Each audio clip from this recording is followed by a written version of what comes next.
You ready for your big treats? Here you go. Hello. Hi. How you doing? That's your coffee, too, Mug. One for you, Gord Stevens. Thank you. Have a good one. You too. And one for you, Hermels. Woohoo!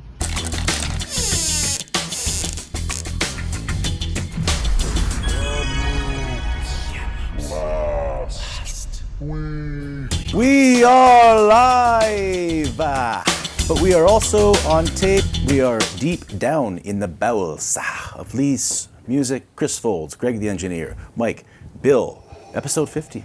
How does it feel? 50 feels like yesterday. I didn't realize we did so many episodes. Time just flies, especially with the pandemic. Time becomes murky. Yeah. We're going to talk about highlights and lowlights, look back a little bit. Before we do, Mike posted on Facebook this week about his dog. I asked him before the show, do you want to say a few words about your dog who passed away? So the floor is yours. I had the best dog in the entire world. I know you had a nice dog and that you were able to walk him this week, but my dog was a border collie, had him for 14 years, was our fur baby, and he passed away on the weekend at his happy place out at the lake, and he will forever be remembered because he was supposed to be my golden ticket to get to Las Vegas, honestly, and he could do something that no other dog could ever do. He could play dead, he could roll over, I could look at him and I felt like he knew what I was saying and he would do it, and he was a camera perfect dog. But his big trick that he could do was shake a back paw. How, like reverse like this? No, like look at you, sit down, put out his paw, and shake a back paw. Like he's sitting down and he puts out his back paw. Absolutely. First, no dog in the history of dogs Has ever This done is that. the only dog. R.I.P. Zobo. He will be forever missed, and our house is a lot quieter and a lot less stinky too. Yeah. That's sad. Folds, do you have any pets growing up you remember that were kind of traumatic losses? No, we would have cats, and we had this one dog for a while, but we had a lot of cats. Then Scratch was the greatest cat, and then he died. But I have some friends and family who are like really into animals to the point where it's kind of crazy, like really crazy. Yeah. And I always thought, it's nuts. It's just a dog, whatever. The dog dies. What are you doing? Then I got a dog. We got a dog during the pandemic, and I was the only one who didn't want the dog. My wife, my stepdaughter, my daughter, they all wanted the dog. And I said, we can't have a dog. And I'm working from home. So now it's my dog. And now I know how you feel because you connect with these animals. And they're different than cats. Cats are cool, but they're so independent, right? And they don't shake a paw. Yeah. But when you get Back connected paw. with a dog, Back paw shake, holy too. man, I'm thinking now the dog just turned 2. My dog, and she's great, and and we have a routine every day, right? It's cool. So I can't imagine, another 12 years from now. Yeah, I was kind of the same as you. Like, I wasn't a huge dog lover growing up, but we had a dog named Ray, border collie as well, really smart. And my mom trained that dog. Like, my mom really put so much time into Ray. And then my mom passed away, and Ray moved on to my sister, and my sister took care of Ray. But when Ray died, it felt like my mom was kind of Yeah. Yeah. fuck. Yeah, I know. It's crazy. I know. First ever tearing up here on the show. Yes. Let's move on. Let's move on. Yeah, you're a much prettier crier than I am. I learned that on the weekend. Okay, we got a great show today. We got Dino Bernardo's coming on to talk about Kamloops. He's Mr. Kamloops himself. Jessica Wallace coming on to talk about a really neat story. She did Pride Month related story. Stay tuned for that one. Michael Potestio is going to be here. Yeah. LastWeekClique live and in person. Floods. Yeah, floods. Yeah, well, this is. I know we spoke of floods before because it's the flood season, and it's been all in our newspaper, all in the media, and all the media in Kamloops, and rightly so. We are right now. It's June 22nd. We're going to deal with this in Above the Folds too. Yeah. So yeah. We'll just tee it up. Yeah. We'll hold a lot of those thoughts. We're going to be talking about floods because it's the topic du jour, and it's looking pretty scary. Yeah, let's reflect first. Highlights and lowlights on the first 50. Anything that stands out? It stands out. Well, I think what stands out to me is how I think we've gotten better. Chris, what are we doing here? Uh, To happen, school sports, because BC school sports. So we should just cancel this whole segment on the tough time. Fuck me. I think we've all gotten better with the help of the trio here, and I think just the diverse number of guests is kind of cool. But a lot of cool guests. A lot of cool guests like Mark Madriga. We had Craig Button from Sportsnet. Even local ones like Tara Holmes and Bernadette last week. They so much life. Yeah, exactly. So I think it's from the social to the sports to economic to political. There's been a lot of good guests, and I think the neat thing is that unless we leave it to the last minute, which we often do, the willingness for people, whether they're very busy or they're just got nothing to do, to come on is great. And I think the word of mouth is spread. I hope that we get to 100 episodes so we can look back and realize how bad we were at 50. But at 50, I can look back and realize how really bad it was at 1. Even though I expected it to be bad and knew it was going to be bad. It's still pretty bad. We got a lot to learn. We got a lot to learn, but we've come a long way, and we couldn't have come a long way without actually, before the sponsors, I do want to get into some numbers, because last week I talked about, okay, we're at 197 subscribers. Yeah. Can we get to 200 by episode 50? We're at 205 there you go. As of today. So that's pretty cool. That's I'm good. excited about. We've eclipsed 100,000 views on Facebook alone. If you put in our social media, Instagram, Twitter, Facebook, YouTube, combine it, we're into the hundreds of thousands of views. Really excited about lately the growth on YouTube. Since February, so 4.5 months, we've gained 65 subscribers. So thank you to everyone who's joined, and had 9,000 plus views. So that's more than double what we did in the prior 10 months. So there you go. I can't do the percentage in my head, but we're It's like compound interest. We're growing. Yeah. We're growing. And we couldn't do it without, we forgot to put all our sponsor stuff up. This is embarrassing. So this is Herman Holthe here. And without New Leaf Produce New Leaf Market, Produce. can you share a few words about New Leaf before? And we've got Gord. New Leaf has some really amazing products, Chris?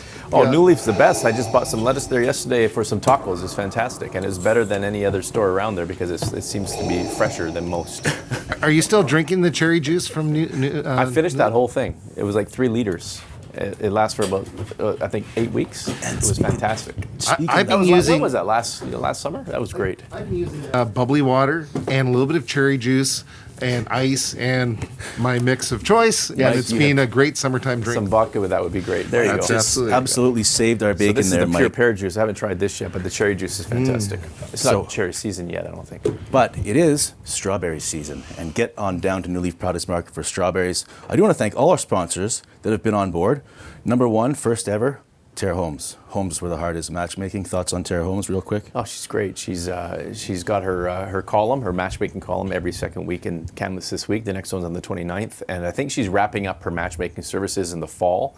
And she told me yesterday that as luck would have it, she's getting more interest now than ever. That's probably a big ploy to get more interest, to get more and interest keep going. and keep going. Yeah, but a lot of people are looking for love, sometimes in all the wrong places. Okay, Twin River Painting, Brendan Krauser, my guy. Thanks a lot. You came on board. Vinny and Dustin from Cold Control Mechanical. They're as cold as ice. They're willing to sacrifice their love of labor for you. Don't be a foreigner. Be their friend. Call them today. Cold as ice. Cold as ice. Willing to sacrifice Your love? Your love? their Okay. love for us. Tough battle there. Mike? Ba-ba-ba-ba-ba. McDonald's. Yeah. McDonald's, Brandy Seacon, thank you very much. Best Sherman Healthy coffee. New Leaf Best Produce coffee. Market. And today, they're co-title sponsors, New Leaf and Gord's, but today it's Gord Stevens' show. Get on down there. Maybe you need a mattress. Maybe you need a washing machine, a dryer, an oven. Or your dishwasher just made some fine tuning. They can do that too. They can fix it, just like we tell you in this commercial right here. Don't want the 9-hour cycle, please. Freaking $500 hydro bill, piece of trash. I need to speak to Gord on the 9er. Hey, no, I'm actually Steve, the new owner. First things first, pal, you should probably update your sign. Number 2, my dishwasher is tangled again. The 9-hour cycle, hydro bill through the roof. You guys don't fix appliances, I know that, so I need a new one. We actually do fix appliances, but if you want, I can try some new ones first and have a look. You got a price in mind? Money is not an obstacle for me. Money's definitely an obstacle. He's the cheapest guy in Kamloops. Ain't that right, Darby? Well, this here is going to be your Cadillac model, top of the line. This is our middle-of-the-road dishwasher, just a great dishwasher at a great price. This is our budget-friendly model, still a great dishwasher, just at a bit of a lower price. Price doesn't work for me. Let's see if you can fix mine at home. Alrighty then. There you go. Seems to be good. How's the fridge working? The fridge is fine, Gord. It's Steve.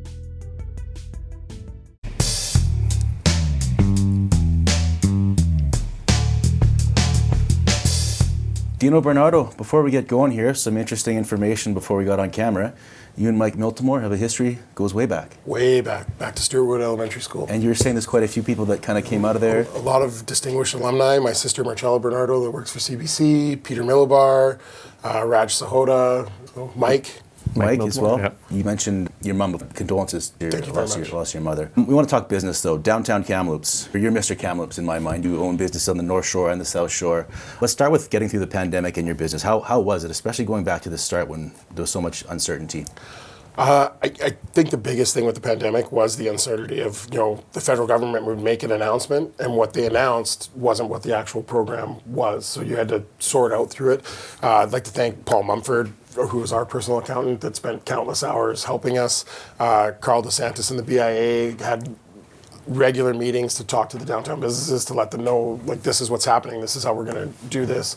The city of Kamloops stepped up in a huge way, putting those patios out there and helping the small businesses survive that. I think what the pandemic showed us is that we can all work collaboratively to make our city and our province and our country better if we can work together to do all these things, and it just opened up a lot of eyes as to, like, if this was to happen again, there might be better ways to do it, but being on the fly, I thought everyone did a great job of trying to support everyone. I was downtown not long ago with your wife. Actually, you were out of town. It was just just me and her, and we walked by, and I couldn't believe how busy everything was. I think it was a Friday night. Commodore had a massive line. I don't know if that's indicative of everything, but are things bouncing back a little bit? I think people are starving to go out and be social again. I think people are done with Zoom meetings. They want to meet in person. We know the pandemic's far from over, but for all intents and purposes, people just don't want to. I don't think they want to live in the gloom anymore. We want to be more positive, and society as a whole in Kamloops is trying to get out, and you can see it with the different events that have been happening in Kamloops, like the North Paws are drawing great fans, Yeah. Rivers FC is drawing great fans. The downtown basketball tournament was unreal. Thank you to Sean Garvey and his team for what they did, bringing that to downtown. The weather didn't really cooperate with us on the Sunday, but it was a great event to have downtown and to see downtown thriving. We've talked a lot about crime on this show, and you own businesses on both sides of the river. What's your take on it? How dire is the situation? I don't think it's as bad as everyone paints it out to be. I don't think it's easy by any chance. I think that there's a lot of issues that we're trying to deal with. There's no one fix for it. This is a federal, provincial, municipal issue that everyone needs to work together that we can kind of solve the issue. And I don't know if there ever will be a resolution to this. Like, the way inflation is going, the way things are going, the opioid crisis, I don't see an end to this anytime soon. So I think what we need to do is work together to try and find solutions to try and mitigate the damages that are happening. I think downtown opening up is helping a lot. I don't know if you've noticed, but there's still people downtown that are of the transient nature, but we're seeing less of them because I think downtown is busier and they don't want to be in places that are busy. I think they kind of want to hide away. I think that the Mustard Seeds new program is great for helping, and I think that the BIA is a huge supporter of that. And I think that I think that everyone's trying to work towards it. I think that the bureaucracy of all the levels of government is what's holding everything back. But you have to do things properly, I guess. So that's the way to look at it. You are the president of the KCBIA. You're the incoming chair of the RIH Foundation. I know you're involved with sports in town, with Rivers and the Wolfpack. But Foldsy, any topics you want to ask Dino about? Well, I was going to mention, I agree with you that people say, various levels of government say, here's our plan to end homelessness, here's our plan to end this. In my opinion, it's never ever going to end. It never has ended. It never will end. And the opioid crisis may diminish, but it'll never end. I was saying the society is in a decline. We are, but no, and all we can do is do the best we can do. And like things are also opening up. You're opening up a new place up in Southgate there. The local's going to open up next month. We have places opening downtown on the North Shore. What is the climate right now with respect to business, not just downtown, but compared to, say, 2 years ago when everything was a ghost town? I think that a lot of the government funding and programs was fantastic to help us get through. But what I think now what you're seeing is now that those programs are ending, now people have to pay their full bills. They have to pay their full salaries. things aren't as easy as just kind of giving people money for everything. That's not going to solve the issue. Now we have, there's major employment shortages, which I think it has a lot to do with some of the other reasons why these companies close down. Yeah. And I feel for them. Like if a company as big as McDonald's is making that decision, and there could be a lot of other factors, but as a downtown, that closure has kind of changed a little bit because now there isn't that meeting place at McDonald's. My brother-in-law manages that building, and he said it's night and day. Yeah, He said it's and night and day. and that's just. But again, though, that was really hard for McDonald's to do. Like when we're small business owners, how do we don't have the mental health training to deal with these people. We're trying to deal with it through great organizations in town like Ask Wellness and CMHA, and again, those are. That's out of my scope. I don't know how to deal with a mental issue, so I want to be able to call someone. And the BIA has done a great job of coming up with a list of who you need to call, because it's not just you can't just call the police for everything, because sometimes it's not a requirement to have the police. We need to have someone that can help deal with those mental challenges. I think that the CAR 40 program, if you look at the stats coming from the RCMP and Interior Health with the CAR 40 program, it's a great program. It needs to be expanded. Again, though, there's challenges with that, and I think that if we had 2 cars, think of all the issues that could be dealt with that. I can't remember his name, but the gentleman at the Mustard Seed that they've hired to help deal with outreach, I was going to ask about that. I've heard some good things about that. I think he's fantastic. You go out, you talk to the businesses, you talk to the people on the street, you get to know them, you form a relationship, which is a huge thing, because then when you approach, say, a homeless person, or you approach a business guy, you're a name, you're a face, you're a compassionate heart. You're not just the man coming to strike you down type of thing. There's a lot of people that we can still help, and what I would love to see is all 3 levels of government to step up and just say, listen, it's not enough to just give them a place to stay now. We need to get those full wraparound supports. One other thing, you're the incoming chair of the Royal Inland Hospital Foundation, which is the charitable arm that raises money to help the hospital do what it does. What can the average person like me or Marty do, or can we do anything to help the cause? Well, you know what? I think there's a lot of things. You can donate money, which always helps. The foundation has taken a special role because we are a fundraising board. But we also know that we have a lot of people that are making donations to the hospital. They're saying, we want to see change at the hospital. We want different things to happen. We want you to support the doctors and the nurses and the support staff. So we have great donors that they don't want to just throw money at an issue. They want to make it better. And I think that's a big thing. But volunteering, if we host events, again, now that the pandemic is waning a little bit, we can start doing different events and doing things like that. And if other people have ideas for fundraising or events that we could host that would help the hospital, I think that's great suggestions. We're open to everything and anything. When it comes to the family doctor issue, it's not just an IH issue. It's family doctors are small businesses, and that's why we're looking for the tax exemptions to help them. But again, this is with society, is that you have a lot of people that they want to be doctors. They want to help people with healthcare. They don't want to run a business. They don't want to be worrying about hiring all these different staff members and doing all these things. And I think a great program is the STEPS program with Christine, I won't say her name wrong, but Christine Machikuski, and your former boss is with the Medical Association. And that's why we all came together, is to say, we can't wait for the federal and provincial government to figure this out, because they've been trying to figure it out for years and it's not happening in a timely fashion. So we need to do something now. What's something we can do now to attract doctors here? And we just looked at models of what other cities are doing, especially in Ontario, and said, these are things that we can do to try and attract these people here so they want to set up a small business. And the other thing about the STEPS program is that it's broad-based coverage. So you're a family doctor, but you might need a social worker to help someone get that. And that's part of what the program is. And it allows doctors to be doctors, social workers to be social workers, psychologists to do that thing.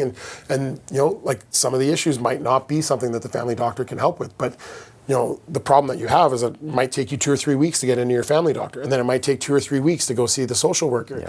Whereas this is more encompassing and helps people get along. 2-part question before we let you go.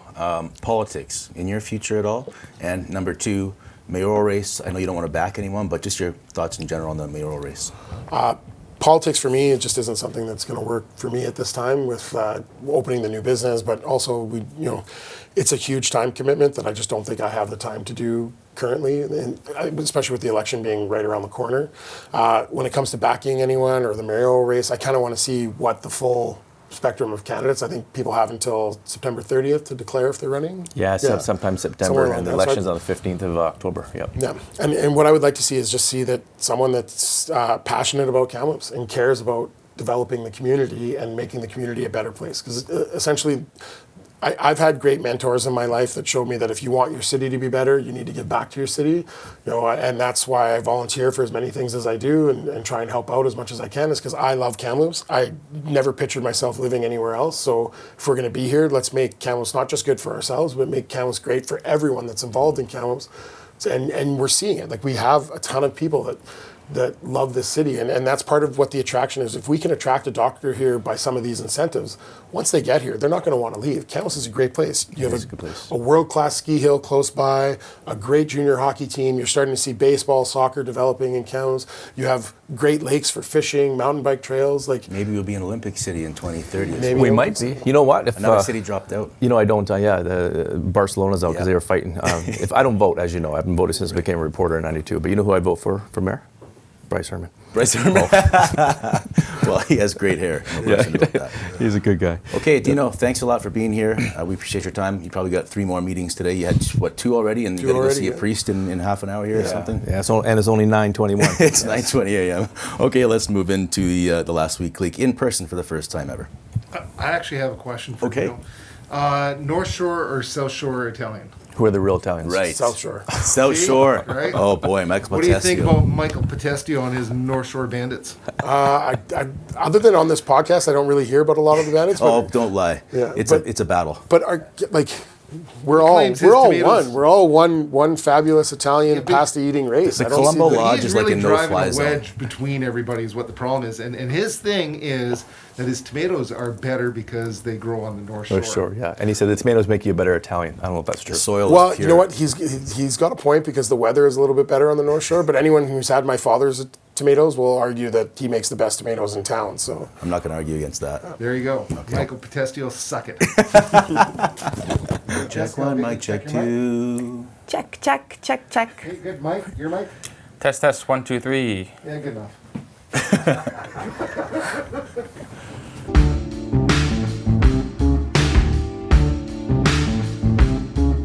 This is very cool. The first ever Last Week Clique in person. Jessica Wallace, Michael Potestio, KTW reporters. We're just going to talk general news and what you're up to this week kind of thing. Michael, let's start with you. You want to talk about winery expansion, Monte Creek? Yeah, it was a story I covered last week, the Monte Creek Winery. They're essentially, it's not necessarily new news, they just finished it last November, but it'll be the first, this will be the first season they get to use their new production facility. It's a gravity-fed facility that will allow them to essentially triple their production. And instead of using pumps and hoses, it's going to basically, it's 52 feet tall. They start at the top of this hill and they feed their grapes into the tanks and they crush them there, and the juice flows into settling tanks basically through the process of just gravity. It's supposed to make a higher premium wine. Okay, so does that make them a bigger player on the wine scene, like across the province and maybe the world? Yeah, so what this is going to end up do for them, they told me, is that it's going to allow them to expand their production to about the 50,000 case mark, which they say is basically what the biggest producers in BC can do. That's not going to happen overnight. It's going to take, I talked to the general manager, Eric Fisher. He said they want to do that, pretty much kind of creep up to that over the next 10 years. They're planting more grapes to be able to do that. So it's pretty exciting to see that, it's going to take a while, but they have the capacity to be one of the biggest players in BC. You might have fond memories of Monte Creek Winery for some reasons. Yeah, I got married there 5 years ago during the really crazy wildfire summer that we had in 2017. It was lucky to clear out that day. But yeah, I was thinking with this story that, I don't know, these times I think people need a lot of extra wine right now. So it's probably good that we're getting some more.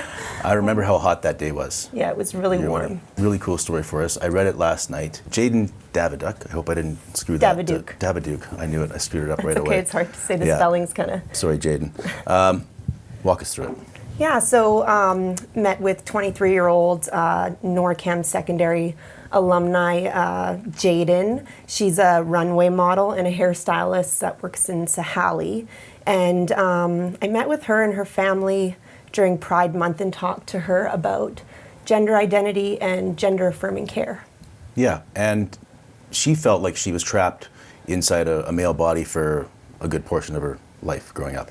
Yeah, so it was a really interesting story because, well, first of all, I learned quite a bit. Yeah. I haven't covered something like this, and I don't think we really cover it very often. So I think it was a really important story in terms of representation. And, you know, Jaiden, she is a really kind person. She's very smart, she's very successful, and she was very open. She was willing to tell her story in order to kind of guide other people who might feel a bit lost. This is really a story about being true to yourself, right? So she shared about her supports that she received. She shared about the care she received.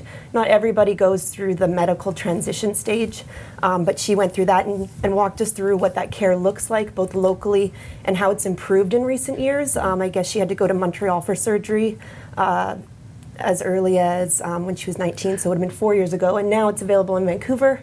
There's a clinic in Orchards Walk now that provides the first steps. It's really come a long way. Right. Well, first of all, she had to wait 3 years, I think. It's like 3 years. She worked at A&W. And yeah, can you just tell that A&W story? I thought that was interesting. So patience was the one thing that she really advised to people during this process because, you know, it took a long time. She has memories dating back to when she was 4 and 5 years old of feeling different, and she only started her hormone therapy at age 16. She wasn't able to do the surgery until age 19. There's actually rules in place provincially in the healthcare system. I'm not sure what it is in Quebec, but in BC I know it's 19 when you can get the surgery. And so, you know, it was a long process, and she said she really had to be really patient during this time and kind of let it all play out. And it was difficult because the A&W story was the example that she provided because, you know, she was working at the drive-through and, you know, she had begun her physical transition, right, looking more feminine.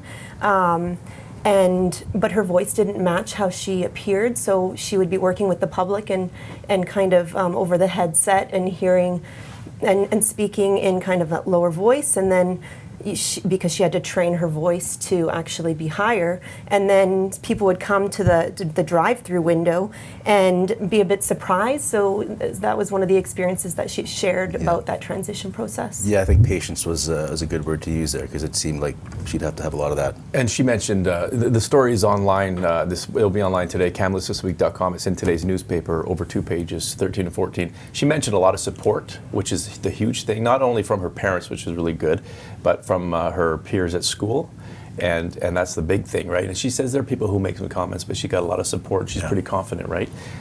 Yeah, I mean, she walks the runway in Vancouver Fashion Week. I mean, it's the photos are striking, and they're online. The other thing is, this reminds me about 5 years ago, we did a series on a person named Darren who was transitioning into a female. It was a multi-part series. Is this Klimchuk? Another Jessica Klimchuk won a Webster Award, which is what you've won too, and you've won. Not yet. Sorry, Mike. And but yeah, so it was a big. He loves that, the Italian. It was a big deal back then because it was a multi-part series on the steps on this person's story of transitioning, the challenges, the successes, the heartbreak, the elation, all that kind of stuff. So this was kind of interesting to read it because it reminded me of that story we did, and how the interesting thing is, and when I talk to my kids, it's not surprising anymore. It's not like a wow, it's like, well, this is life, right? It's life. It's not a big deal, and it's a big deal for them, but it's not a big deal for society as much as it is, which I think is a big deal. That it's not a big deal. It's cool. That's all. I think it's good because even in those 5 years, it's just the reaction to it is great. It's like, yeah, whatever. But even still, the representation in the media maybe not as prevalent. Like in our newspaper, you talk about a story 5 years ago, and this is our first time talking about it on the show. So yeah, well, I mean, but we do a story on it. Yep, it's an issue, but I'm talking about the reaction to it from people is much different. I think what really surprised me about the story, just reading it, was just how supportive her parents are. You know, you wouldn't expect that still from people of a certain vintage, and so I think she's really lucky to have that kind of support from her parents there. So that's somebody probably robbing Mike's RV out there. Mm-hmm. Okay, Michael, one more with you. Cyclist got hit at Highland on Highland Drive. Highland Drive? Highland Drive going between Juniper and Valley View. Highland Road. What happened there? What's the latest on that? Yeah, so the latest that we've heard is that the RCMP, they were looking into it, investigating it, and they essentially determined that the cyclist's speed was pretty much the X factor, I suppose, in causing the crash. What happened was, cyclist was going down and was going down the multi-use path that they have there. It's essentially just a fourth lane of the actual road that's just been blocked off by concrete separated barriers. by so you're protected from the it's like a bike lane basically. Yeah, and so there's residential construction up there. There was a water truck that was going the same direction downhill as the cyclist, and there's this break there where they've been dumping excess dirt from the construction. Water truck essentially came down, started making a right-hand turn, essentially cut off the cyclist with nowhere to go, and I suppose he's possibly, I guess, going too fast, and they collide. There's a collision. He ended up in the ICU in Vancouver. I was messaging with his wife, Jen, who's been really great through this whole process. Talked with media. It's a traumatic thing. They have 2 young children. His condition hasn't really changed. He's still in ICU, still fighting for his life. He's had, I think, upwards of 75 units of blood that he's needed, and he's had to have multiple surgeries. Organ damage there was the main thing when he struck this truck when they collided, and he went off there. But the latest is that the RCMP have essentially analyzed the scene, determined that the speed was a major factor. I went up there after the fact just to kind of get a lay of the land. As you know, I'm a North Shore Italian. I don't venture out into the hills and the South Shore. Yeah. So I needed to get a lay of the land, took some photos, and got a look at it there. And the access road that the truck was turning into is actually blocked and locked off now. I talked to the city, talked with their transportation manager there, Pervez Zarani, I think, yeah. And he mentioned that, you know, they haven't done anything there yet, and whoever owns the property there has blocked that off temporarily at this point, is what the city understands. But it may reopen soon, which could, I guess, create potential for this same scenario to play out. Well, debates firing up online, like this pro-cyclists saying, how could you pin this on him? This is like a city planning issue too, and it seems like there's a lot of debate about this one. I got smoked by a car on my bike on Summit Drive last year. But that was your fault, though. Well, you were on the wrong side of the road, for one thing. No, you were going the wrong way on the wrong side of the road. Okay. No, I'm all sympathetic to your injuries, there was construction on the other side of the road, and she was very apologetic to me at first and drove me home. But then she wanted money she sent me a lawyered up text message about all the reasons why I was at fault. Well, that we could go back and forth on that. I could probably get some money from her, but I didn't. I'm not going to. Anyway, bottom line is this city is not safe to bike in. A lot of places isn't. Road biking is just not safe. Not road biking. City. That's why they built that great path, Huckham Trail through the Peterson Creek Park. It's fantastic. They're working on it, but like I just think that this is a hilly city. It's a hilly city. And highway city. And a highway city. Like, how are they going to completely revitalize this without spending millions and millions and millions and millions of dollars? And are there enough people that are going to road bike around the city to make that worthwhile? I don't know. Like going down Summit, I'm never going to do it again. I'm not biking down Summit anymore. Improvements with the multi-use path along. That's true. Well, here's our poll this week. Our poll question this week, and it's brand new yesterday. How is your cycling experience on Kamloops streets? I find it safe and easy to get around, 7%. No worse than other cities, 12%. More dedicated bike lanes are needed, 33%, 36%.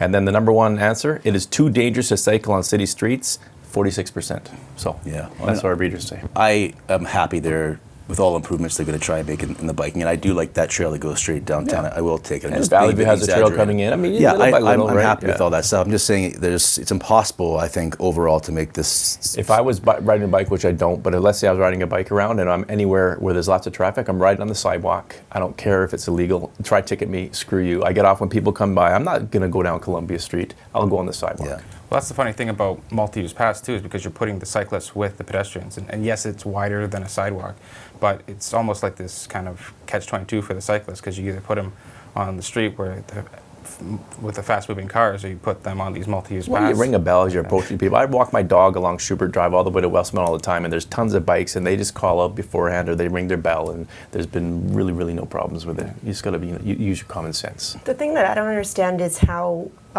people are supposed to track their speed on a bicycle. I've ridden a bike Yeah. many times in my life and not once ever known how fast I've been going. No. Do people actually track how fast they're going? If there's a 20-kilometer bicycle speed limit, how do Yeah. I know how fast I'm Hey, going? when you were up there, is there a sign that says 20 kilometers for bikes? There is, but it's crowded by two other. It's on a pole with two other signs that basically just say, single file, and it's 20 kilometers. and Yeah, so it's because a bit most crowded. bikes, you ride a bike around. Do you have a speedometer on your bike? No, and some cyclists have a death wish coming down Summit, and skateboarders too. I live up there. Oh, don't even talk about It's skateboarders. unbelievable. Yeah. They fly down there. It's Yeah. not the car's fault if you're going 100 miles an hour and you just show up out of the blue and get smoked.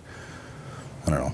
I don't know how you're supposed to gauge how fast you're going. Maybe they put that 20 up there just to remind you, don't go, you're going faster than you probably think, so slow down. I don't know. Who knows? But I think that accident, though, I know there's a lot of online hate about the cops and that. Hey, bottom line is, I think the man's wife even mentioned it, is that it was just a tragic accident. It was an accident. Yeah, it was just unfortunate timing. A perfect storm of bad luck. And you should mention, he's a doctor at RIH, and a radiologist.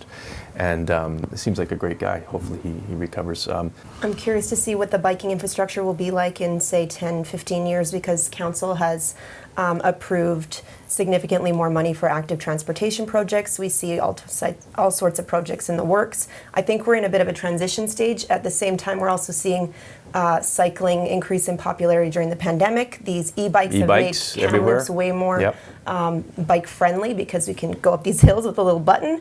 E-bikes, by the way, I think if you're capable of pedaling your own bike, you should pedal up the hill and don't hit the e-bike. I understand it if you're older, but you use ride your up pedals. You ride up the trail. You ride up to Saheli? Yeah. I do a staircase up the hill. Yeah. Well, you have to stop and take a break. I could barely walk up it. Okay, it's been fun. Jessica, Michael, thanks a lot. Last Week Clique, live and in person. Thanks for having us. Thanks. New Leaf Produce Market. Straw. Berries. Harmon and Steve, they're best buddies. They're in cahoots with the strawberries. Newfelt makes them down in Abbey, and New Leaf takes them back to Gammy. Foulderdash?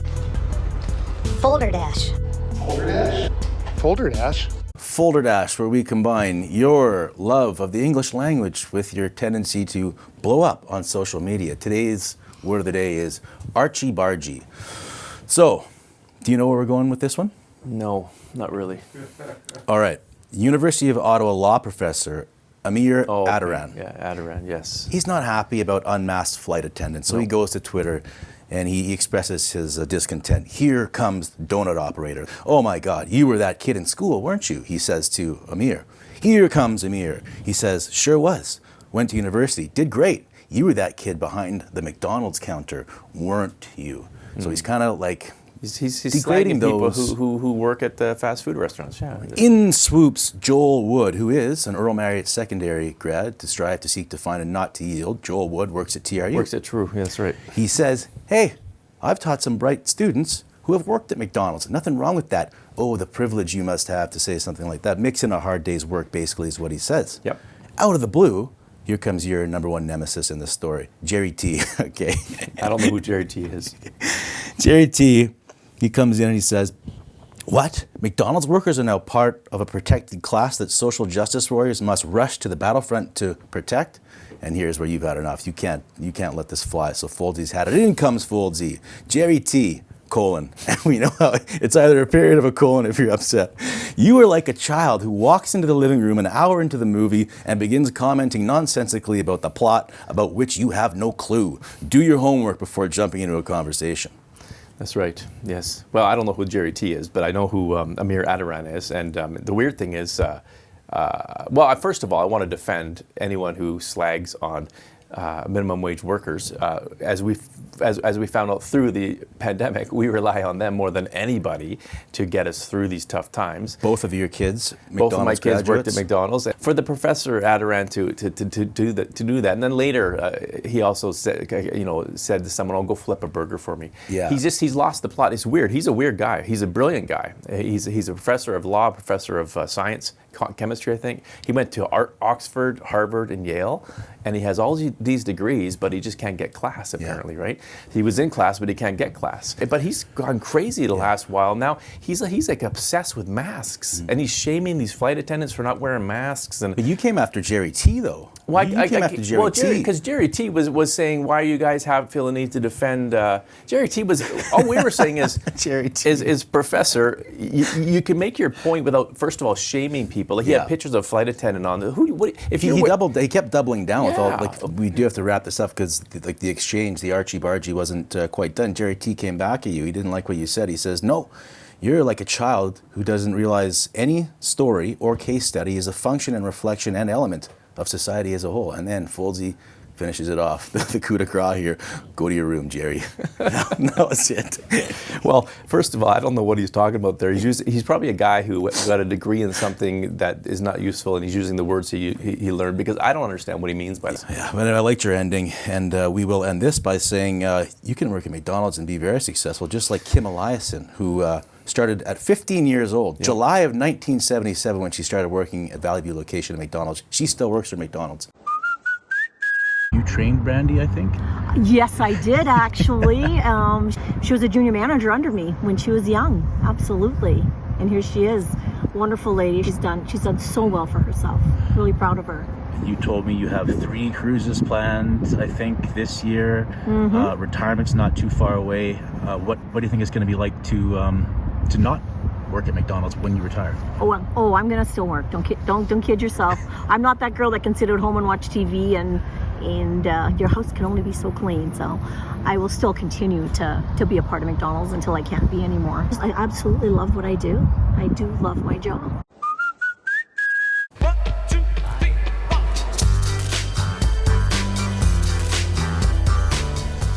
That is a picture. Dave Eagle's photo, another great Dave Eagle shot, recent photo of Kamloops. Yeah, this photo was taken yesterday, so June 21st in the morning at Riverside Park, looking north.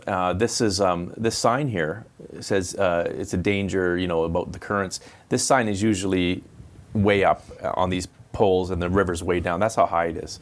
We're getting like 3.4 meters, 3.5 meters is we're gonna hit. And the flood danger is as of now, June 22nd, is pretty dicey. A week ago, they were saying there was no real warm weather, and if the rain held off, we're probably going to be okay. But everything has turned around, and Mother Nature has given us a perfect storm of what could be really bad stuff. So as of today, June 22nd, it's a pretty nice day outside in Kamloops, but there's forecast a lot of rain in the headwaters of the North Thompson and the South Thompson. Of course, that water comes through Kamloops. And then beginning Sunday through next week, we're supposed to get a heat wave of 33, 34 degrees from Sunday into Thursday. So that heat that will melt the remaining snow faster than I think anticipated or desired, along with if we get a lot of rain this week before the heat comes, it's the worst possible. Because both rivers are supposed to peak. Yeah, and if both rivers peak at the same time, that's what caused the 99, 72, and I think the 48 floods, the 3 major floods that happened in the recent half century. But it's still not to the danger level of the worst of all time or second worst. I think like the peak, it could be the 99, right? Yeah, 1894 was the worst, and no one really remembers it. But if you go down to Riverside Park and you see those flood markers, 1894 would have been water all through downtown, feet high. City Hall would be underwater. The City Hall thing really was a good picture. Yeah. Dave wrote a good story here. He did, yeah. We have a good story in the paper today, June 22nd, online at KamloopsThisWeek.com. KamloopsThisWeek.com, and we spoke to an 88-year-old man, Mr. Matanovich, who he's 88, and he has memories of the 48, 72, and 99 flood. He was 15 years old in 1948 when the big flood happened, and then he remembers 72 the most, and 99 he remembers, but 72 is the one he remembers the most because he said that was quite damaging. That's the one that went to Oak Hills and took out the... Yeah, there was a couple of deaths. There was 2 deaths, yeah. There was a kid who died in MacArthur Island Slough and a kid who died out in Tranquil Creek because they were playing in the water. So there's a lot more diking, a lot more planning, a lot more infrastructure protection, a lot more knowledge now. Okay, let's wrap the show. Mike, I wanted to ask you off the top about reflections, highs and lows. So Anything to add there? Ooh, highs and lows. Well, 50 episodes is a high. That's a lot longer than I thought you guys were going to be able to talk. You thought we'd be dead, canceled before that. I think that this is a really interesting show that's brought a lot more current news stories to me. And I actually really enjoy it. So for me, the high, I guess, is just learning more about our community through this, because it's a lot more in depth and it's a lot more engaging in my mind from the controls. And you are forced to watch, though. That's the difference. I am forced to watch. Yeah, I've seen them all. Yeah. That's right. Yeah. That's right. Yeah. All right, that's cool. Again, low would be that no good North Shore Italian Michael Pistachio, whatever his name is, coming on here. Yeah. The phony paisan himself. We should have like a loser leave town wrestling match with those two, eh? Yeah. Loser leaves their side of the. He was smugly looking over at you today. I saw it. Oh, it's disgusting. Dino and him almost had a brawl out in the hallway. I think I'm backing Dino in that battle there. You know, Michael came in dressed in the bad guy black, to match the background there. So, he's just a floating head. Yeah, I think Colombo Lodge is like their area of peace where they can all gather. It's like a no-fly zone. Yeah, that's where the families, the mafia families, get together in New York, and they have their little their things, and then they go. But no fighting at dinner. Yeah, no fighting at dinner. But afterwards, yeah. So, All right, one final thanks to our sponsors. Herman, without Herman Hothi and New Leaf Produce Market, we wouldn't have a show. In recent months here, Gord has come on. Yep. Gord Stevens. Stephen Rogers is his real name with Gord's Appliance and Mattress Center, and they've been a big help to keep us going, to keep us alive. McDonald's is still with us with our sponsorship consortium. Mike, one more time, please. Ba, ba, ba, ba, ba. And a big thanks to everyone there. Engineer Greg the engineer, Mike and Bill for all your hard work. Without you, we wouldn't have a show. Yep. For Folds, I'm Marty. That's episode 50. We'll see you last week.